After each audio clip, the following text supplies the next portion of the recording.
Pan India market ను capture చేసేందుకు ఒక్కో హీరో ఒక్కో దారిలో వెళ్తున్నాడు. ఆల్రెడీ పాన్ ఇండియా స్టార్డమ్ అంది వచ్చిన అల్లు అర్జున్ మాత్రం సంథింగ్ డిఫరెంట్ గా వెళ్తున్నాడు.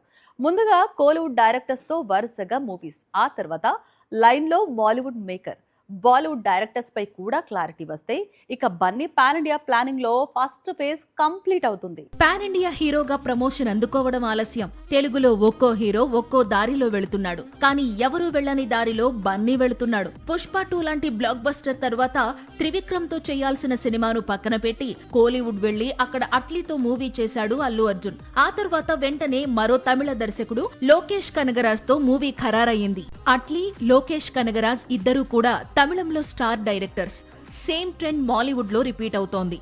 ఇక్కడి స్టార్ డైరెక్టర్ బేసిల్ జోసెఫ్ తో బన్నీ న్యూ మూవీ చేయబోతున్నాడు. అయితే ఇదే దారిలో అల్లు అర్జున్ బాలీవుడ్ లోనూ సినిమా చేసే అవకాశాలు ఉన్నాయి. అందుకు ఐకాన్ స్టార్ ఎంచుకునే దర్శకుడు ఎవరు అనేది హాట్ టాపిక్ గా మారింది. గతంలో ఒకసారి సంజయ్ లీలా భన్సాలి ఆఫీస్ కు వెళ్లి వచ్చాడు అల్లు అర్జున్. ఫ్యూచర్ లో వీరిద్దరూ చేతులు కలుపుతారా అంటే ఏదైనా జరగవచ్చు అంటున్నాయి హిందీ ఇండస్ట్రీ వర్గాలు. ఇటీవల ధురంధర్ దర్శకుడు ఆదిత్యధర్ పేరు కూడా తెరపైకి వచ్చింది. మొత్తంగా ఒక్కటి మాత్రం క్లియర్, కోలీవుడ్ మాలీవుడ్ దారిలో బాలీవుడ్ లో కూడా బన్నీ బిగ్ డైరెక్టర్ తోనే చేతులు కలుపుతాడు.